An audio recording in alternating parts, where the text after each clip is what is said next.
All right, we're back here today with Always Auburn, and we're going to talk a little Auburn football for a little while. So we're going to start off with some updates after Hugh Freeze's press conference yesterday. We're going to look at the injury reports and talk about who's in and who's out. We're also going to look ahead to Ball State and talk a little about what to expect. It's the first home opener. We got a lot of guys who'll be playing in Jordan Hare Stadium for their first time. So, let's get it started. Let's lock in. So, one of the biggest highlights I took from Coach Freeze's press conference yesterday was that he talked a lot about kind of showing up flat. The defense seemed a little sluggish, and I think that kind of put a little hamper on the tackling. I think that's where the tackling issues really arose Friday against Baylor. That was my biggest concern on defense was the poor tackling. I wasn't too tough concerned about being out of position on the throws across the middle. There were a lot of throws across the middle that were completed on us Friday night.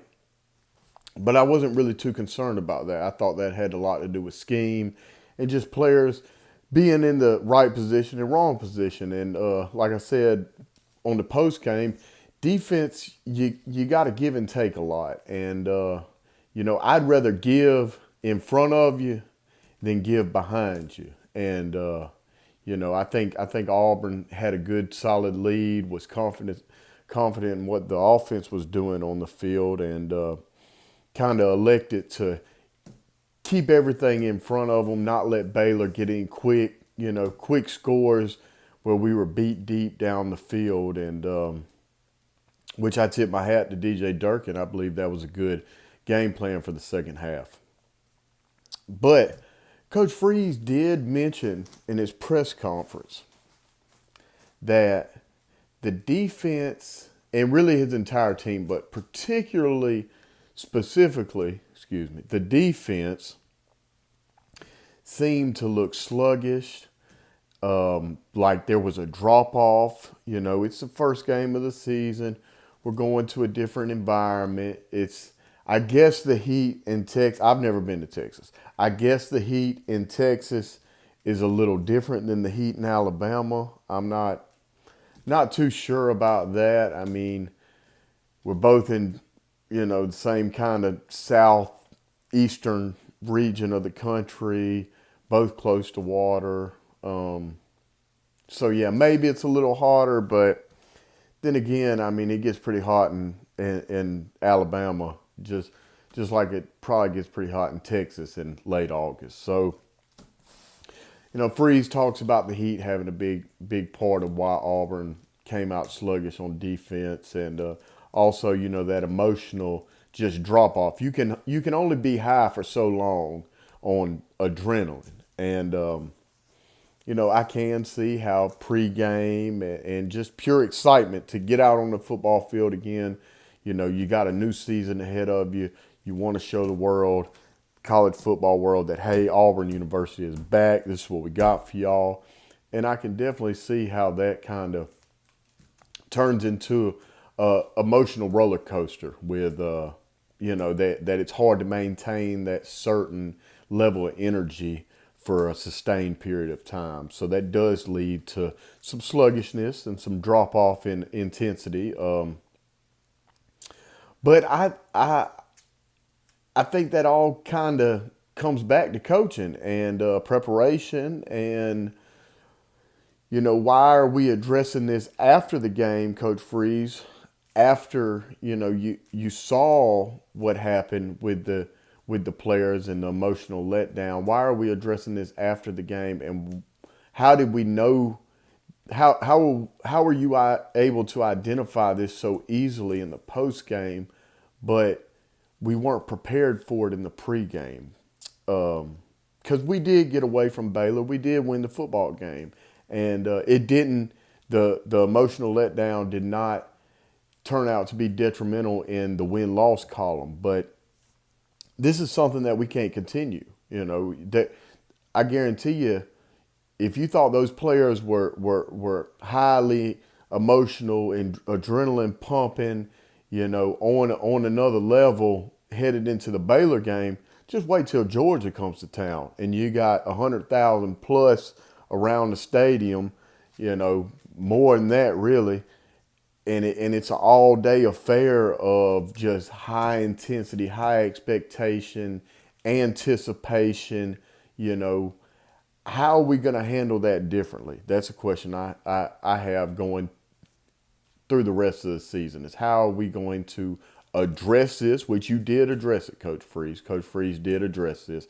So once we identify this, how are we going to put a plan into action to kind of even kill those players' heads before the game? Not letting them get too high, not letting them get too low.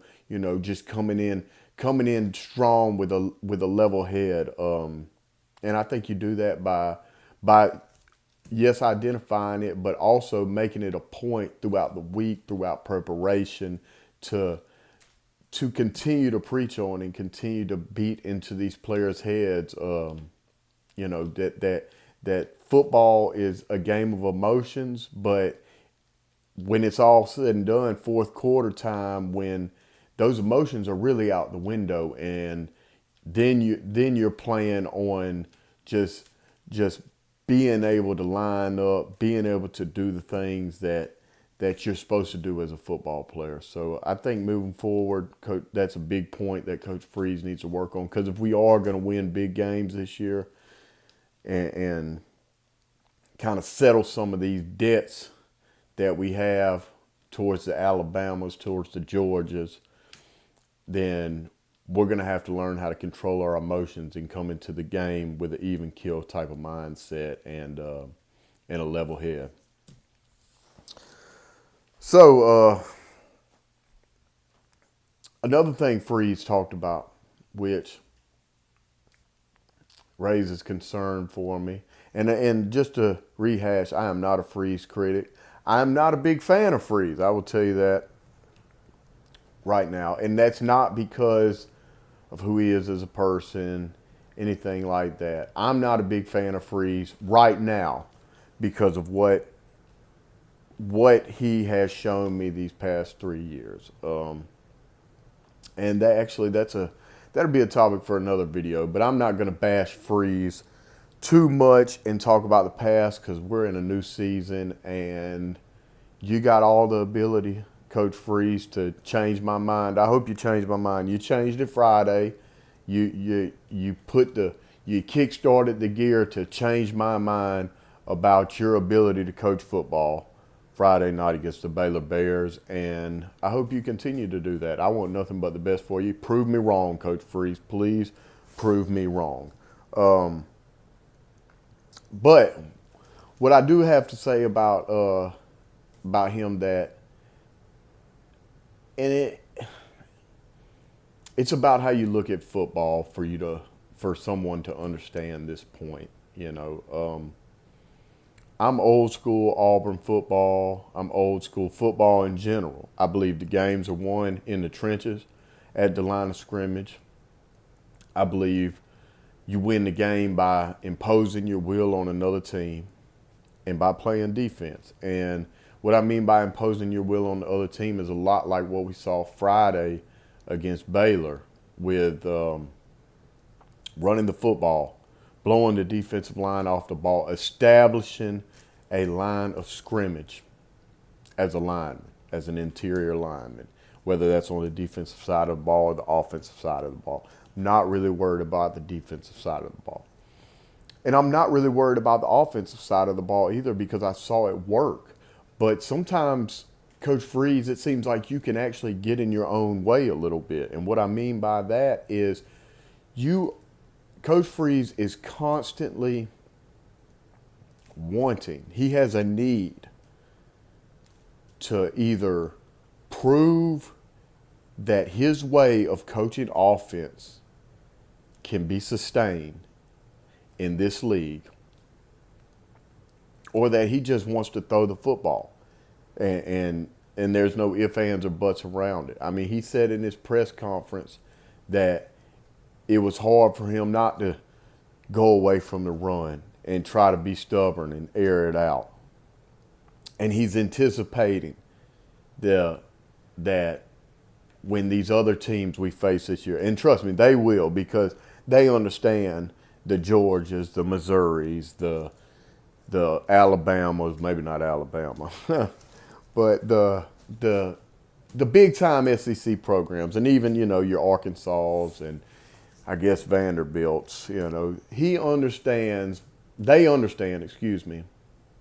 That you can't just let a team impose their will, and that's what we did against Baylor. We ran the ball, all the way up and down the field on them, and the line of scrimmage was established by our offensive line, and we made a statement that we're gonna run it down your throat, and that's just not simply gonna happen every week in this league. They're gonna good teams are gonna stack their box. They're gonna believe in their back end of their defense. They're gonna leave them on the island back there at corner. They're gonna put safeties down on slot men, and they're gonna stack the box and make the quarterback beat you, not the running back and the offensive line. So yes, it is gonna happen, but it's almost like Freeze is excited for that to happen. That's kind of the feel I got from his press conference when he talked about when defenses start changing their game planning and they start airing it out and bringing the heat. Coach Freeze, I've seen Auburn Tiger football teams win national championships, win SEC championships by running the football. I saw Tommy Tuberville have one hell of a career at Auburn, where he beat the Crimson Tide 8 out of 10 times. He, led the 2004 team to an undefeated season. Had great recruiting class after great recruiting class. Put players in the NFL. Won SEC championships. Won SEC West titles. Had a very, very good career at Auburn in the 10 years that he was there, and he did that by lining up in the I formation and running the football with great running backs like Cornell Williams, Ronnie Brown, Kenny Irons, Brad Lester, Ben Tate, just to name a few. There's plenty of others. Brandon Jacobs, Rudy Johnson. He and that was the story before him with Terry Bowden, and that was the story after him with, I can't even remember who Auburn's coach was after Tommy Tuberville. I guess it was Gene Chizik. That was the story after him with Gene Chizik. We won a national championship with, yes, it was a spread offense, but if you can remember, we ran the football. We ran the football with Cam Newton and Ontario McCaleb and Mario Fannin, and took the wheel from other teams, by running the football. So I've never, and going even further, we could talk about Gus Malzahn. He ran the football with Nick Marshall and Trey Mason and went to a national championship and won an SEC championship. So there's proof in the pudding with establishing a line of scrimmage, with winning the way you did this Friday night. There is proof in the pudding there. I've seen it. All of us Auburn followers, we've seen it. Auburn was built on that type of football, that type of game planning. That was how the Auburn Tigers built their name, through toughness, establishing the line of scrimmage, and running the football. And we've had coordinators that have came in and they've tried different. Tony Franklin, I think everybody might remember him, came in as an offense coordinator, I want to say under Chizik. Could be wrong there, I'm not sure, not 100% sure. And his idea was to run the spread offense, air it out. I can't remember exactly who the quarterback was that year off the top of my head, but it was a disaster. It was a disaster. Now, yes, some programs are doing it, I guess. Tennessee is about the only SEC team that really comes to my mind that is actually having success by throwing the ball around the field like a Big 12 school. You had some success, Coach Freeze, at Ole Miss doing that, running your style of offense with A.J. Brown and D.K. Metcalf. But at the end of the day, what made your name at Ole Miss was beating Alabama those couple of years. You didn't win national championships, Coach Freeze. Coach Freeze didn't win SEC championships.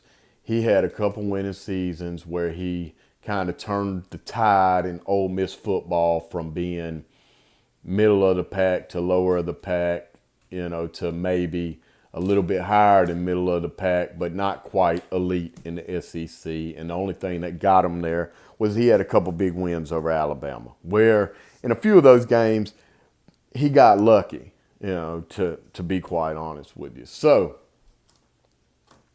Coach Freeze, you got what you want with the wide receivers, and you got great players there. I just hope going forward that Coach Freeze does not get in his own way. Because if you try to force your hand in this league and be stubborn to show that your way of offense can work, even if you have the right personnel, it might not be the best game plan. Sometimes there's nothing wrong with running the ball 3 times. And if you don't get it, you punt the ball and play defense. I've seen Auburn football teams go very far by playing football like that. So I can't change Coach Freeze's football mind and the way he thinks that football games should be won. I just hope that he doesn't get it. And for discussion purposes and points to bring up, I hope that I continue to see out of Coach Freeze what I saw Friday night. And if the defense is giving you something that's working, you stay with it. No matter how bad you want to throw the ball around to Cam Coleman and Malcolm Simmons and Perry Thompson and Eric Singleton. I want to see them cook too. Trust me. But I believe that's going to come. I believe the passing game is something that comes. I don't believe you can force the passing game. I don't care how good you have it with the personnel and the talent around the offense. I just think that the passing game in the SEC and big time college football, the passing game is something that is opened up as defenses are opened up through the success of running the football. So that's what I got. That's what I got with Coach Freeze. Let's move on to the injury report. Very pleased coming out of Friday with the lack of injuries. So from what they talked about in the press conferences, Champ Anthony was the only real probably going to be out a couple games type of injury. He's got a broken thumb, which you hate it for Champ as a person because of what he dealt with last year with going down against Arkansas and being out for the rest of the season, and then rehab and coming back strong, coming back ready to play football. The Arkansas game, I believe, was third or fourth game of the season, so he missed the majority of last year. And he stayed with Auburn. He stuck it out and got healthy. You hate to see him go out like that, at the beginning of the season. Now, is a thumb injury a broken thumb? I've played football. If we were going into the Iron Bowl or we were going into the Georgia game, or we were going into the SEC championship next week, or a playoff game next week, would a thumb injury keep him out of the game? I don't believe so. I've seen casts wrapped around hands. I've seen all types of clubs wrapped around people's thumbs, fingers, all that stuff. If it was a big game next week, I believe Champ Anthony would be on the field. So I'm not too concerned about Champ's injury. And I also know that we have a lot of depth in the secondary. So, hey, take these 2 weeks, Champ. Get healthy. If you're ready to go, come time to go to Norman, we're back at it. I believe he'll rebound from this injury pretty quick. Damari Alston kind of said his shoulder got banged up. He came out towards the end of the game Friday, and And yeah, Damari's I think he'll probably be out. He probably won't play Saturday against Ball State, which is actually a good thing in my opinion. Rest him up. He might not play against South Alabama. We might not see him again till we go on the road to Oklahoma in a few more weeks. And so I think that's a good thing though. I think Darrell Williams needs to get some blow. And I'm big. If you listen to my pregame for the Baylor game, I'm big on Omar Mapson. Heard big things out of the young man, about the young freshman during fall camp. Said he runs low, he runs hard, he's physical, strong legs, everything you want to hear about a tailback. That's what we're hearing about Omar Mapson. He didn't get any touches. He didn't get on the field unless he got on the field on special teams, and I'm not sure about that. But he didn't get on the field on offense and get any blow on Friday against the Baylor Bears. So I'm excited. I'm excited with Damari being a little banged up. Go and take him out. He probably doesn't even need to dress out Saturday. Let Cobb get a little bit of blow in the first half, and heck, you might want to take him out for Coach Freeze come halftime, depending on what the score is, and let Omar Mapson and let Darrell Williams, let them get some carries, and let's see what they can do. Bring some excitement about the young talent in Jordan Hare Saturday. Yeah, so also kind of the same mindset going forward with Jackson and Deuce and Ashton Daniels. I think here we go again with Freeze and has to throw the ball. I think probably first half against Ball State. We'll save a little bit. We'll save most of this from my pregame for the Ball State, but just to give you a little insight, I think the first half, definitely the first quarter, Freeze is gonna want to, have his fun throwing it all over the field on some scrap, should be FCS Division III school. I hadn't done my research on Ball State yet, but I'll do that and have that for us for the pregame going into Saturday. But I'm sure he's gonna want to, drop 100 yards on Cam Coleman real quick and let us see the electric speed. Excuse me. Let us see the electric speed that Eric Singleton has, and probably wants Malcolm to catch some balls. Perry. I just see the first half being primarily, okay, let's not get the running backs hurt, and let's sling the ball all over the field. So I'm looking for that in the Ball State game, and hopefully second half, maybe come out the first drive and let Jackson run one more. And then we move on to Deuce and let Deuce touch the field and a little bit of Ashton Daniels, and excited to see what those two can bring as well. So to wrap it up, I don't usually do this, but I think I'm going to incorporate this in like the midweek type of broadcast. Let's talk about outside of Auburn just a little bit. I got a few little points to bring up. So Tyler Scott, if you aren't the ass of the week, son, oh boy, I am glad you left Auburn. If y'all can remember, Tyler Scott was I want to say he played corner. He was in the secondary. He was either a corner or maybe he might have played nickel. One of those positions. I think he wore 14 last year. I could be wrong about that, but I think he wore 14 last year.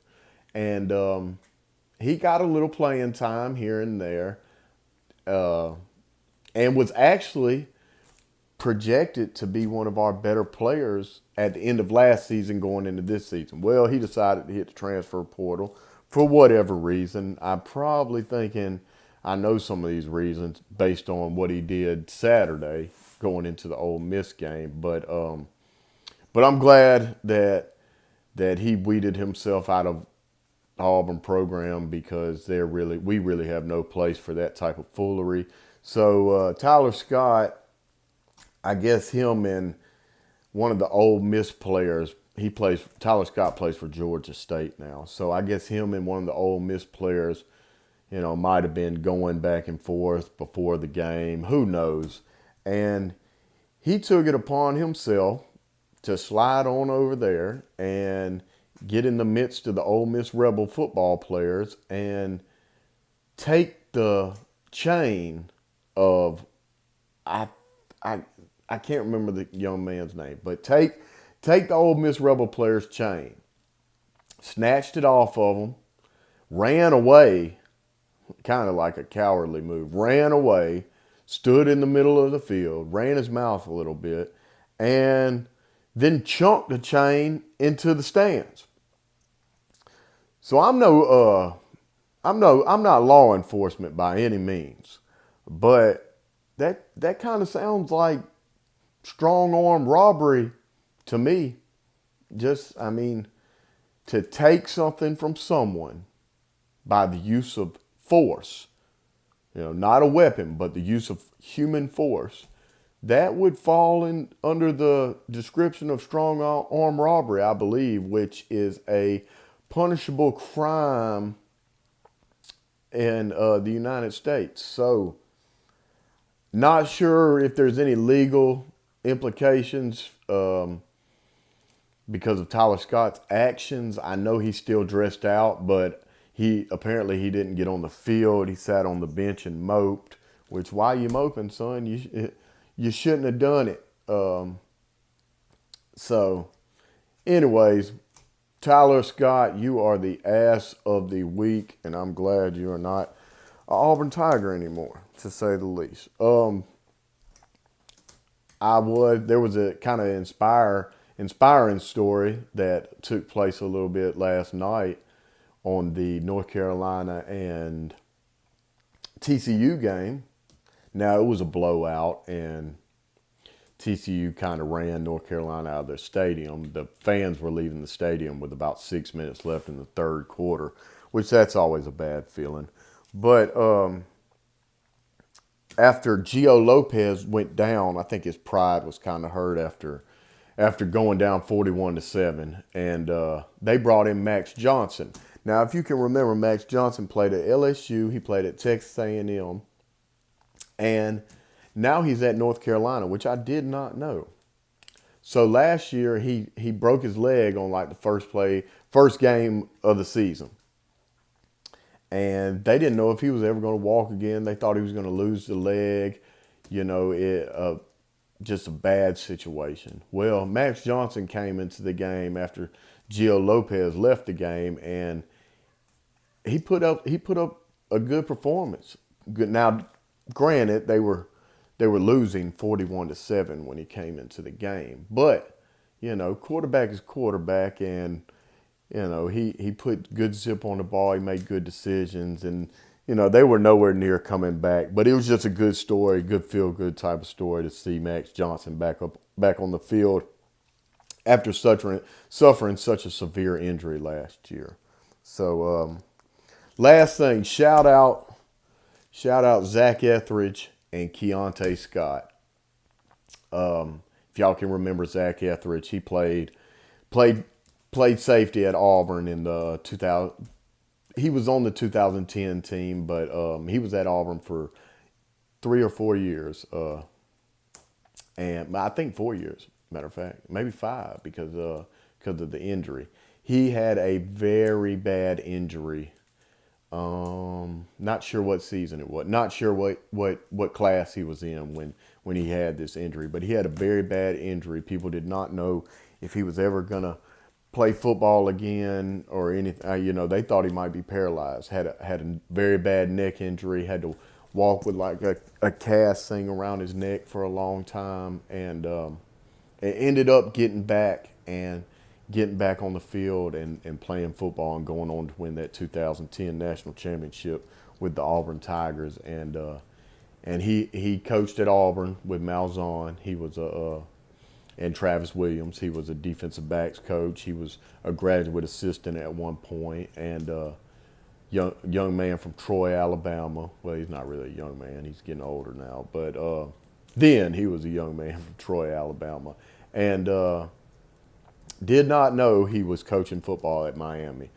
And kind of just, they showed the little sideline shot of the Miami sideline. I said, dang.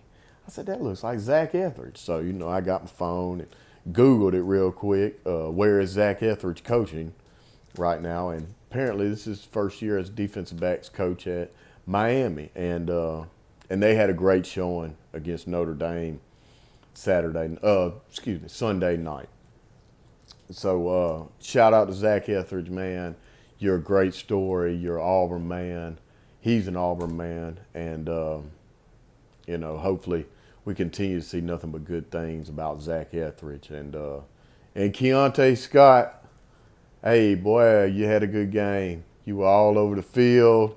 Keontae Scott wears number 0 at Miami. If y'all can remember, he played at Auburn the past 2 seasons, made a little heartfelt video going into last year, he made a heartfelt video saying how he was going to forego the NFL draft and return to Auburn, and he did that last year. And got another year of eligibility this year somehow. I guess they just give eligibility out like it's candy, I guess, in the NCAA now. So I can't believe Carson Beck's still playing football. But anyways, Keontae Scott, you went out there, you played ball. I was disappointed in you last year at Auburn. I don't think you really lived up to how good you could have been last year. And that's neither here nor there. But wish nothing but good for you, and was happy to see you out there playing well Sunday night for the Miami Hurricanes, wearing number 0. And, yeah, congratulations, Keontae Scott. And that's about all I got for y'all today. So we'll be back. If not, throughout this week sometime. Depends on if something comes to my mind. We'll definitely be back Friday for the pregame going into the Ball State game. So once again, much love, and war damn Eagle in this bitch.